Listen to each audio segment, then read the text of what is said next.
Aliens mocked human technology until it surpassed their own. The sleek, opulent halls of the Zarnathi High Chamber echoed with the sound of laughter. At the center of the chamber, a holographic display floated in the air, showcasing grainy footage of a human-built spacecraft struggling to stabilize after a jump through a volatile wormhole. Its thrusters sputtered and flickered like an ancient artifact barely holding itself together.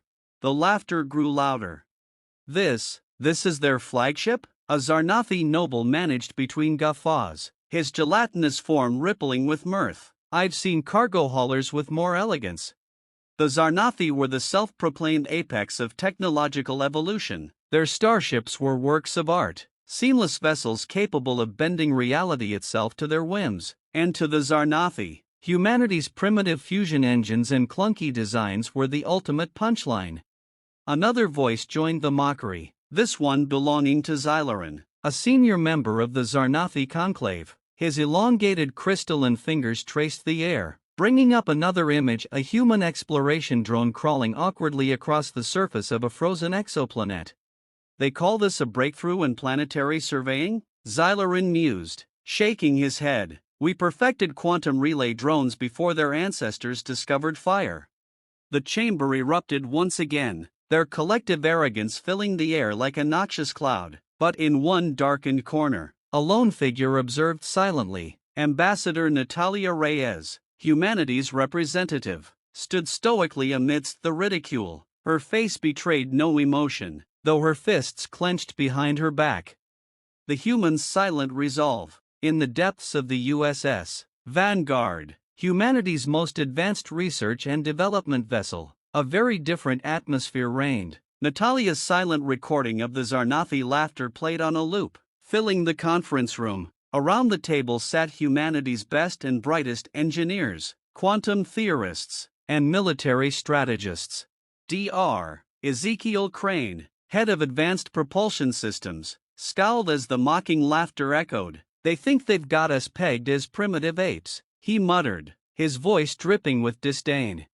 Let them think that, Natalia replied, her voice calm but steely. Arrogance blinds them, it will be their undoing. General Marcus Thorne leaned forward, the dim light reflecting off the scars that ran across his cheek. We've already made strides they can't fathom, they just don't know it yet. Crane nodded, the Polaris engine is operational. The first tests exceeded our expectations. A hushed silence followed his statement. The Polaris engine had been humanity's most ambitious project, an experimental propulsion system capable of harnessing the latent energies of zero-point fields. If successful, it would render Zarnathi's technology obsolete. We'll give them something to laugh about, Natalia said, her eyes narrowing. But not yet. Let's keep them in the dark while we push this to the limit. The first encounter. Months later, the Zarnathi mocked again, but this time, their amusement was cut short. The Zarnathi Vanguard fleet had assembled near the volatile edge of a collapsing star system. They were conducting live weapons tests, firing precision plasma bolts into the heart of the star's gravitational anomalies. Amidst the chaotic beauty of dying light and cosmic destruction, an unregistered human vessel blinked into existence. It was unlike anything they had seen from the Terrans before. The ship was sleek, angular, and ominously silent. It moved without the sputtering thrusters or hyperspace trails the Zarnathi associated with human ships. Instead, it glided into the system as if it were part of the void itself. Xylaran, aboard the Zarnathi Prime, leaned forward in his crystalline throne. What is that? He muttered. It matches no known human designs, a subordinate replied. The human ship, later identified as the USS Eclipse, hovered motionless for a moment. Then, without warning, it accelerated directly toward the Zarnathi test site, its movements so precise they bordered on unnatural. Raise the shields, Xylaran barked. But before the Zarnathi shields could even power up, a pulse of energy rippled from the Eclipse. It wasn't a weapon, at least, not in the traditional sense. The Zarnathi ships found their systems disrupted, their advanced targeting computers scrambled. The elegant fleet of warships, masterpieces of Zarnathi engineering, floundered like panicked animals. A message. The Eclipse transmitted a single message in perfect Zarnathi syntax. It was simple, cutting, and delivered in Natalia Reyes' calm, unyielding voice. "You've underestimated us. That was your first mistake. It will not be your last." Zarnathi arrogance gave way to stunned silence. For the first time in centuries, the galaxy's self-proclaimed masters realized they were not invincible. The silence aboard the Zarnathi Prime was deafening. Xylorin's crystalline hand hovered mid-air, poised over a holographic interface that displayed the scattered, chaotic remnants of their fleet's formation. No warship had been destroyed, but the shame of their helplessness burned like acid in their cores. "Analyze that pulse," Xylorin hissed. His voice, usually dripping with arrogance, now carried an edge of unease. "What did the humans just use against us?" A cadre of Zarnathi technicians scrambled to comply, their tentacle-like appendages interfaced with glowing terminals, rapidly decoding data from their disrupted systems. Moments later, one of them spoke, its voice trembling. "Sir, it appears to be a harmonic quantum destabilization field." The technician faltered. "It neutralized the energy matrices of our shields and targeting arrays." Xylorin's eyes flared, a crystalline shimmer coursing through his elongated form. "Impossible. Humanity lacks the knowledge to manipulate quantum fields with such precision." The technician hesitated, then muttered, "Apparently, they don't." Humanity's hidden weapon, deep in the USS Eclipse's command deck. Natalia Reyes stood with her arms crossed as she watched the Zarnathi fleet struggle to regain its composure on a tactical display. The dim glow of the room illuminated her calm yet unyielding expression. "They're scared," General Marcus Thorne said, leaning against the command console. "You can see it in how they're regrouping, haphazard, disorganized." "They're not used to being caught off guard," Natalia replied. "Let them stew. We've only shown them a fraction of what we're capable of." Behind her, Dr. Ezekiel Crane typed furiously into his datapad, monitoring the performance of the Eclipse's experimental systems. "The Polaris engine performed beyond expectations," he said. "We could have torn through their fleet if we'd wanted to." "That's not the plan," Natalia said firmly. "We need them to question everything they think they know about us. This isn't about brute force, it's about eroding their arrogance, piece by piece." Thorne grinned. "Still, it'd be nice to see their faces if we did." The Zarnathi response. Back in the Zarnathi conclave, panic had begun to ripple through their ruling elite. The Eclipse's appearance had upended centuries of their assumptions about humanity's inferiority, but pride was a powerful thing. "They've stolen this technology," one conclave member declared during an emergency session. "It must have come from another species. The humans are not capable of such innovation. They're primitive apes who got lucky," another sneered. "We will simply adapt and crush them." Xylorin sat silently, absorbing the flurry of reactions, but inside, his crystalline mind raced with doubts. What if the humans hadn't stolen this technology? What if they truly were advancing faster than the Zarnathi had anticipated? "Enough," Xylorin finally snapped, his voice reverberating through the chamber. "Underestimating them any further is a risk we cannot afford. I will personally oversee our response." The Zarnathi began deploying scouts to monitor human activity across the galaxy, while their scientists worked tirelessly to reverse engineer the energy pulse that had humiliated their fleet. A bold move. Humanity didn't wait for the Zarnathi to catch up.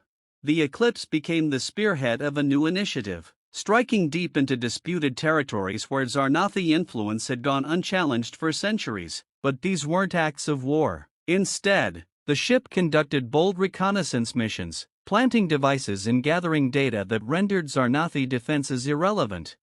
On one such mission, the Eclipse entered orbit around a Zarnathi outpost on the barren planet of Ikran. The facility housed a critical data hub that coordinated supply routes across the sector. Natalia Reyes and a small team of operatives descended onto the surface in stealth suits.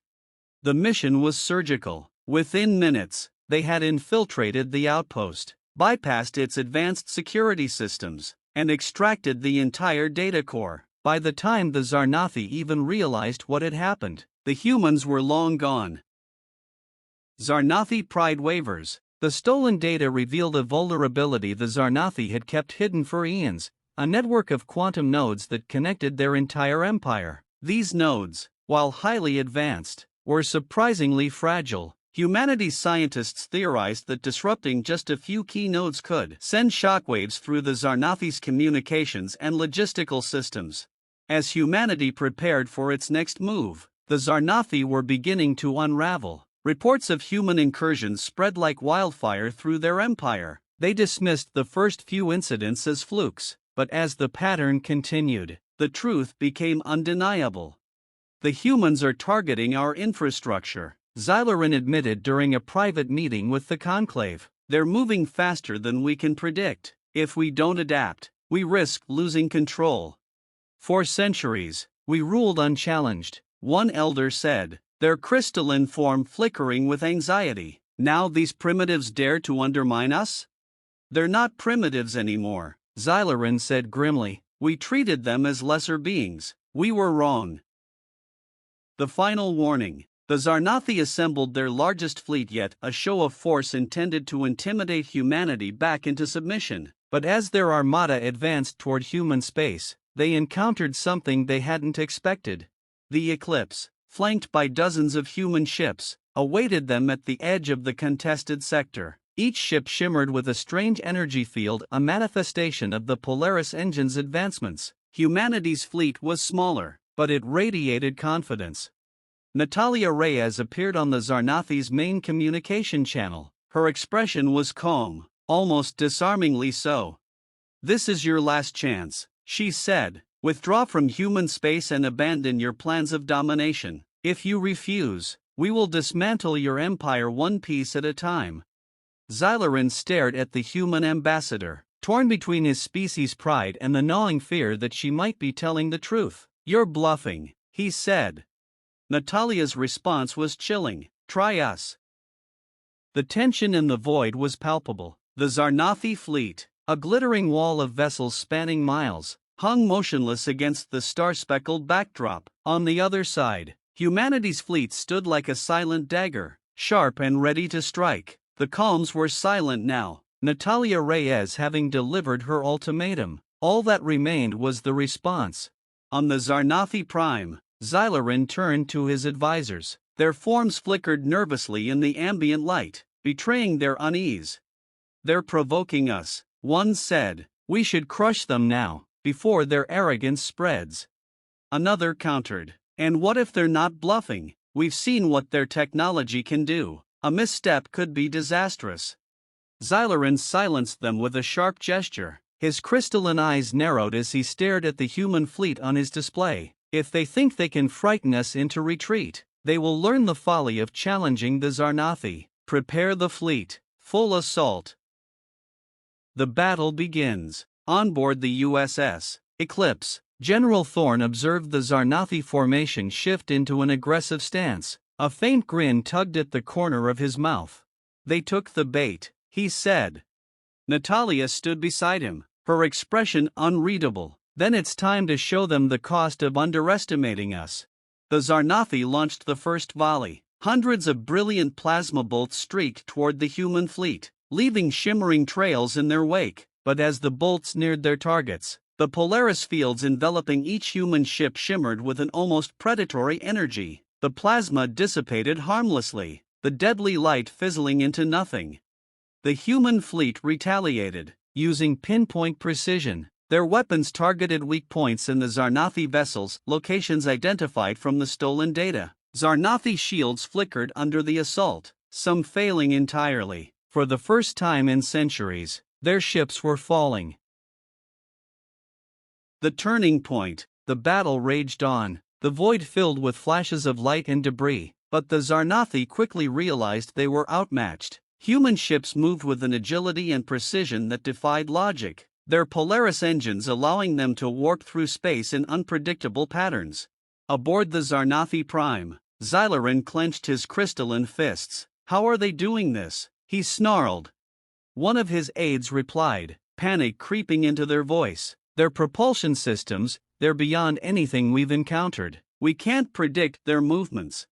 Just then, The eclipse appeared directly in front of the Zarnathi Prime, having warped into position in the blink of an eye. The Zarnathi flagship's weapons systems scrambled to lock on, but before they could fire, a pulse of energy erupted from the eclipse. This was no mere disabling field, it was a targeted strike that bypassed the Prime's defenses entirely, shutting down its core systems. The Zarnathi Prime went dark, its once glorious hull drifting powerlessly in space. A desperate retreat. Seeing their flagship crippled, the Zarnathi fleet faltered. Ships began retreating, blinking out of the system one by one. The few that remained were quickly neutralized by the human fleet. Natalia Rhea's voice echoed across the Zarnathi comm channels, cold and resolute. "This is the power you mocked. Remember it the next time you think to challenge humanity." With that, the Eclipse and the human fleet held their position, allowing the Zarnathi to limp away, their pride in tatters. The aftermath. The victory sent shockwaves across the galaxy. For centuries, the Zarnathi had been unchallenged, their technological superiority unquestioned. But now, whispers of humanity's rise spread like wildfire. Species once cowed by the Zarnathi began reaching out to the humans, seeking alliances and offering resources. On Earth, the mood was jubilant. Crowds filled the streets as news of the victory spread. For the first time, humanity wasn't just surviving, they were thriving, carving out a place for themselves among the stars. But in the shadows, Natalia and her team knew the fight was far from over. The Zarnathi's dark plans. Deep within a hidden Zarnathi research facility, Xylorin stood before a massive hologram displaying humanity's fleets and colonies. Despite his recent defeat, his eyes burned with determination. "They think they've won," he said, his voice cold and venomous, "but they've only exposed their hand. They've advanced quickly, but rapid growth comes with weaknesses. We will exploit them." Around him, Zarnathi scientists worked feverishly, reverse engineering data captured during the battle. In the corner of the room, a dark artifact hummed a fragment of ancient, forbidden technology that even the Zarnathi feared to use. Xylorin turned to his chief scientist. "Activate the artifact. If we cannot surpass them with our own innovation, we will use what lies beyond." The scientist hesitated. "But, Supreme Commander, the risks are irrelevant," Xylorin snapped. "We will reclaim our place as the apex species of this galaxy, no matter the cost." Humanity's next step. Back aboard the Eclipse, Natalia convened with her team. The mood was somber, despite the victory. "They'll be back," General Thorne said bluntly, "and they won't make the same mistakes. We can't rely on the Polaris engine alone." Dr. Crane added, "We need to keep innovating, stay ahead." Natalia nodded. "Agreed. The Zarnathi are desperate now, and desperation makes them dangerous. But we have something they don't." "What's that?" Thorne asked. "Each other," Natalia replied. "They rely on arrogance and fear to control their empire, but we innovate because we work together, scientists, soldiers, diplomats, everyone. That's something they'll never understand." As humanity prepared for the next phase of their conflict, the stars seemed to whisper a warning. The Zarnathi were not defeated, they were evolving. The galaxy held its breath. Word of humanity's triumph over the Zarnathi had spread across star systems like a wildfire. Formerly suppressed civilizations began rallying around humanity, their shared history of oppression igniting a sense of rebellion. Yet, whispers of the Zarnathi's retaliation also grew, whispers of forbidden technologies that could shatter the fragile balance of power. The Zarnathi's ultimate weapon. Deep within the Zarnathi's hidden facility, the artifact, an ancient construct of pre-Zarnathi origin, roared to life. Streams of crimson energy pulsed through the chamber, crackling with an unnatural hum. Xylorin watched with a mix of triumph and dread. The artifact was a remnant of a species long extinct, a species that had once bent the fabric of the universe to its will before being annihilated by its own hubris. The Zarnathi had recovered the device centuries ago but sealed it away, fearing its unstable power. This is our answer, Xylorin declared to his council. This artifact manipulates reality itself. With it, we will erase humanity's defiance from existence. His chief scientist hesitated. Supreme Commander, the artifact's energies are volatile. We cannot fully control it. Xylorin's crystalline hand slammed down on the console. Then we will unleash it without control. Humanity has forced our hand. Activate it and prepare the fleet for a final assault. Humanity's Alliance. Back on Earth, the newly formed Galactic Unity Coalition, an alliance led by humanity and joined by dozens of oppressed species, assembled their forces. Natalia Reyes, now the de facto leader of the coalition, stood in the council chamber surrounded by representatives of alien species who had once been enemies. We all know what the Zarnathi represent, Natalia began, her voice steady and resolute. They have ruled through fear and arrogance, crushing anyone who dared stand against them. But today, we have something they can never understand: unity. The chamber erupted in a cheer of approval. General Thorne, standing beside Natalia, leaned over. It's a good speech. Let's hope it translates into victory. It will, Natalia replied, because we don't have a choice. Dr. Ezekiel Crane entered, his face grim. We've detected a massive energy signature from Zarnathi space. It's coming from something ancient. We believe it's a weapon, but the readings are off the charts. What kind of weapon? Thorne asked. Crane hesitated. It doesn't just destroy, it destabilizes spacetime itself. If they use it, they could tear apart entire systems and themselves with it. Then we stop them before they can fire it, Natalia said. Prepare the fleet. We're taking the fight to them. The final battle. The Coalition fleet, a ragtag assembly of human and alien ships, emerged from hyperspace at the edge of the Zarnathi home system. Before them loomed the Zarnathi fleet, larger and more advanced than anything the Coalition had faced before. At the center of the armada was the Zarnathi Prime, now augmented by the pulsating energy of the artifact. Natalia's voice rang out across the Coalition comms. Today, we fight not just for survival, but for freedom, for every species that has been crushed under Zarnathi arrogance. Together, we end their reign. The fleets clashed. Plasma bolts, railgun slugs, and quantum destabilizers lit up the void in a chaotic symphony of destruction. Human ships darted between Zarnathi vessels, their Polaris engines allowing them to outmaneuver the larger warships. Coalition ships fought with a ferocity born of desperation, their crews knowing that retreat was not an option. The artifact activates. On the Zarnathi Prime, Xylorin stood before the artifact, its energies surging to critical levels. Prepare to fire, he ordered. We will end this rebellion in one stroke. The artifact began to pulse, its energies spilling out into the surrounding space. Nearby Coalition ships were caught in the destabilizing field, their hulls buckling as spacetime itself twisted around them. On the Eclipse, Dr. Crane worked furiously. The artifact's energy signature is reaching catastrophic levels. If they fire it, they'll take out the entire system, including us. Can we disrupt it? Natalia asked. Crane nodded. I think we can use a Polaris pulse to overload it, but we'll need to get dangerously close. Thorne grinned. Danger's what we do best. The sacrifice. The Eclipse powered toward the Zarnathi Prime, dodging through a hailstorm of fire. As they neared the flagship, Natalia gave the order to charge the Polaris pulse. The ship's engines hummed with energy, the air thick with tension.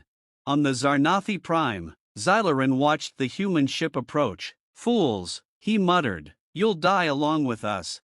As the artifact's energies reached their peak, the Eclipse unleashed its pulse. The resulting shockwave collided with the artifact's field, creating a massive rupture in spacetime. The Zarnathi Prime began to collapse inward, its once proud hull disintegrating under the strain.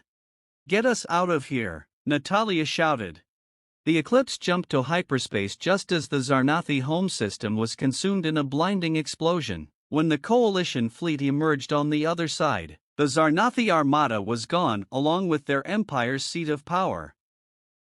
A new dawn. With the Zarnathi defeated, the galaxy entered a new era. The Galactic Unity Coalition became a symbol of hope, its members working together to rebuild and explore the stars as equals. Humanity, once mocked and underestimated, was now a beacon of innovation and resilience. On Earth, a memorial was erected to honor those who had fallen in the fight for freedom. Natalia Reyes stood before it, her gaze steady. General Thorne joined her, his usual bravado tempered by reflection. "Think they'll come back?" he asked. Natalia shook her head. "Not in our lifetime, but if they do, we'll be ready." Above them, the stars shone brightly, a testament to humanity's place among them. The Zarnathi had mocked human technology, but in the end, it was humanity's unity, determination, and ingenuity that had surpassed them all.